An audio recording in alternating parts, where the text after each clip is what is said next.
আগতে দেখা নাই, এই প্ৰথম দেখিছো। বহুত ভাল লাগিছে, নিজৰ ওচৰতে ইমান ধুনীয়া লাগিছে। সৰস্বতী দেখিছো, ভগৱান দেখা নিচিনাই লাগিছে। তাই মই আলোচনা কৰিলো যে আমি কেনেধৰণে উপস্থাপন কৰোঁ। আমি জীৱন্ত এগৰাকী সৰস্বতী আপুনি দেখিবলৈ পাইছে। তাই 7 বছৰ 8 বছৰৰ ভিতৰত যথেষ্ট কষ্টকৰ কাৰণ, আৰু তাই আমি ইয়াৰ আগতে আমি এটা ট্ৰায়েল বেচিছত শ্বুট এটা কৰিছিলোঁ।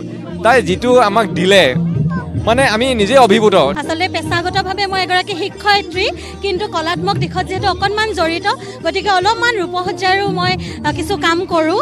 গতিকে দিকপল দাই সেইকাৰণে মোক ৰূপসজ্জাৰ দিশত কিবা যদি থাকে তেওঁ মোৰ লগত আলোচনা কৰে, আৰু সেই কথালৈয়ে তেওঁ আচলতে মোক 20 জানুৱাৰীৰ দিনা এই কথাষাৰ ক'লে যে কিবা এটা কৰিব পৰা যায় নেকি নৱনীতা গ্ৰাম্যানুভূতিৰ চৌহদত।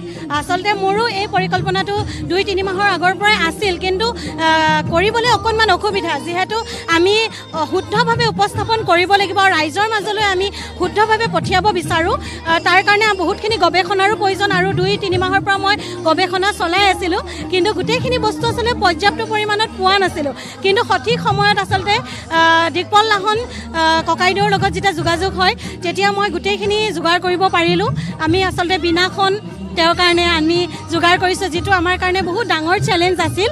আৰু কলাত্মক দিশৰে আমি অকণমান, আমাৰ যিহেতু ইয়াত প্ৰাকৃতিক পৰিৱেশ, গতিকে আমি কোনো ধৰণৰ আধুনিকতাৰ নাৰাখি আমি কলাত্মক দিশৰে তেওঁক অকণমান উপস্থাপন কৰিছোঁ ৰাইজৰ মাজত।